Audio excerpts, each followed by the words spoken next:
Hello YouTube, welcome back to the channel. On today's episode we'll be looking at crossbows, specifically the Excalibur TwinStrike Crossbow.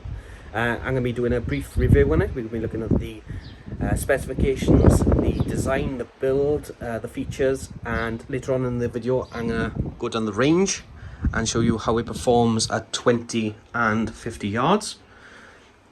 I'm also going to show you what you get with the box and my opinion on whether it's worth the money. As you can see, I've actually modified it with a Wicked Laser 3-watt laser and a laser torch from Phoenix, which I'll go into later on in the video. The unique selling point of this particular crossbow is the fact you've got two arrows, the over and under arrangement. You can load and fire two arrows at the same time. There's two independent triggers. This top trigger is for the top rail and the bottom trigger is for the bottom rail. Obviously when you do this, there's quite a bit of recoil because these are springing back, but you can deliver 2 arrows on target if you wish, and that is the unique selling point of the TwinStrike. Out of the box you get the crossbow itself. It comes with the quill and the quill mount, and also 4 quite nice arrows. They are Excalibur quill Black Eagle arrows, 17 inches in length and includes field points. They are carbon fibre. You also get the Overwatch illuminated reticle scope, which comes with distant markers etched onto the glass, and you can adjust for the speed of the crossbow if you want to use it for another bow. And it also comes with the scope mounts, which you can put additional accessories on if you wish, like I've done here, which I'll discuss later on in the video. When you first get the bow, you simply have to put these limbs on and adjust the bolts, and that's pretty much it. It's pretty much already assembled. You also have the option of a crankshaft. It doesn't come with this by default. It comes with the rope cocking aid, but I would suggest you go with the crankshaft as it makes it a bit more easier. Specifications. You're looking at a draw weight of 358 pounds for these wires. That is quite difficult on a rope cocking device, but if you're using the crankshaft, that's only 15 pounds continuous. It's quite easy, and even a child could do it. You simply latch these onto the wire and then pull it back. It's quite easy to do, and it allows you to keep your fingers out of the way, which is a massive safety benefit.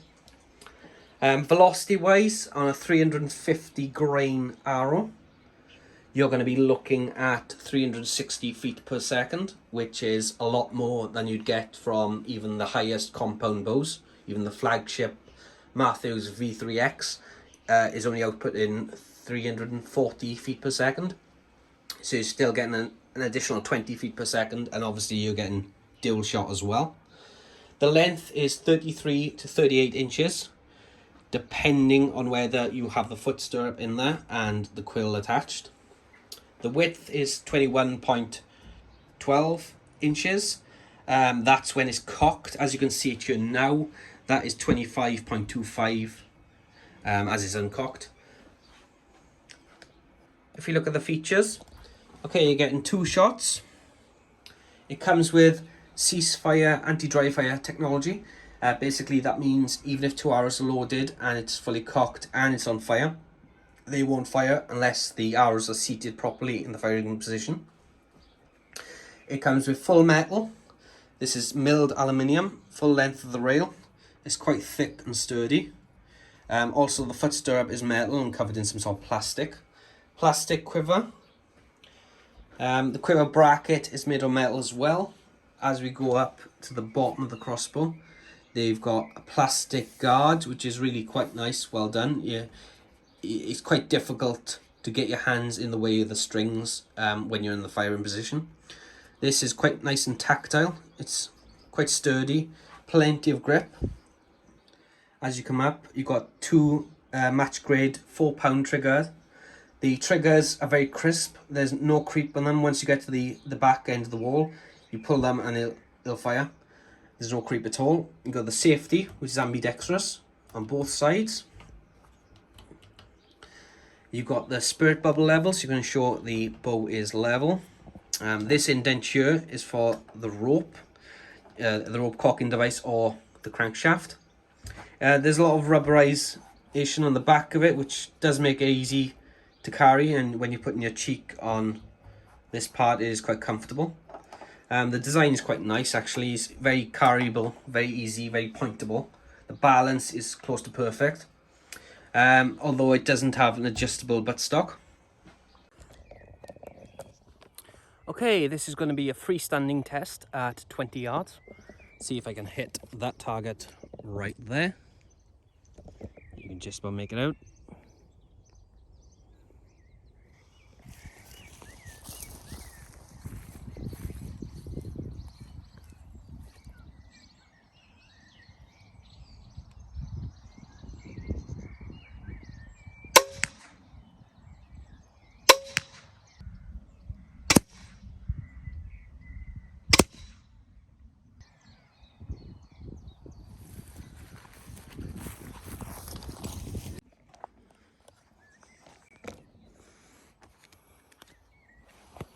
As you can see, it's pinpoint accurate. About a centimetre between them.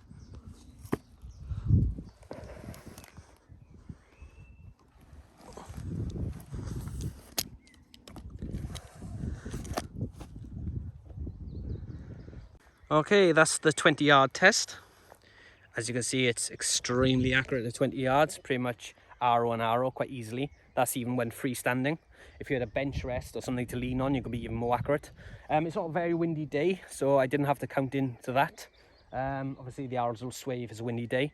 We're now going to go out to 50 yards, the end of the tree line. I expect the trajectory of the arrow to be a lot more steep. Thankfully, the scope does have aiming points in regards to 20 yards onwards, up to 100 yards I think it is. Right, the 50-yard test. This isn't going to be easy, but I'm confident I can do it. This is going to be quite difficult, I think. Okay, see if I can show you where it looks like through the scope at 50 yards. I actually think it's slightly longer than 50 yards.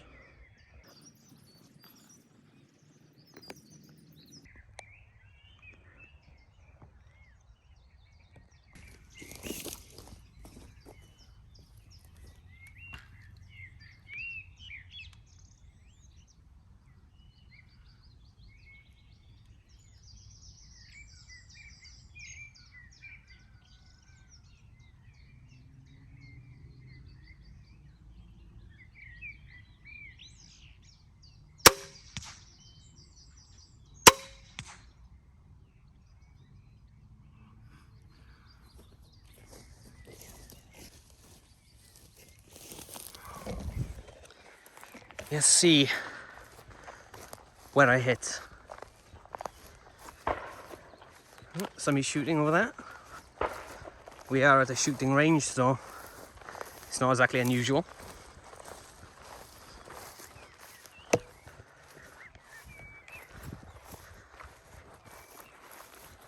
Now I was moving about a little bit, so it's not going to be arrow on arrow, I don't expect.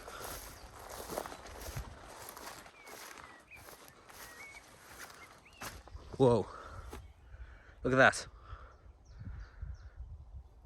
I'm impressed with that. All the way from the tree line, there, to here, 50-yard shot. And what's that? 2 centimeters?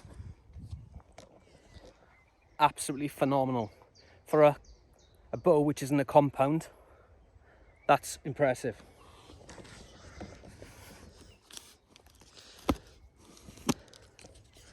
.360 feet per second.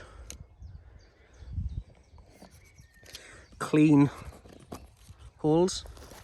By the way, if you're looking for something to stop the arrows, I find compact claws. I've compressed them as much as I can. Are fantastic for that sort of thing. The mods, I've modified this crossbow with the addition of a Wicked laser and a TK30 Phoenix laser flashlight.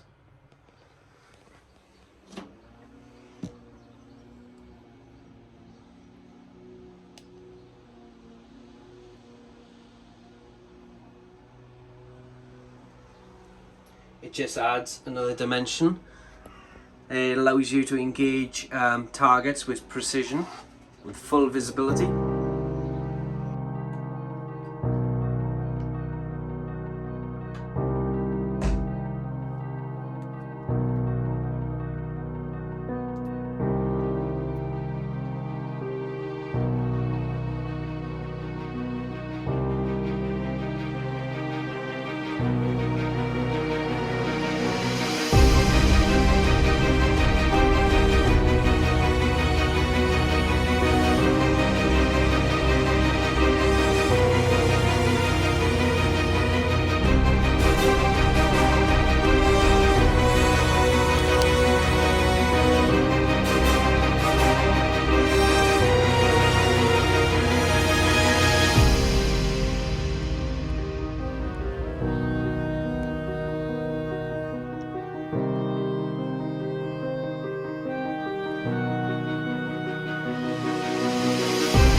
I just got back from the range. I had a fantastic time down there.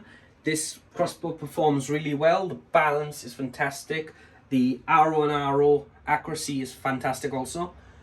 Quick firing with that dual system, you know, you can't really fault that. I'm glad Excalibur have done something different to the competition.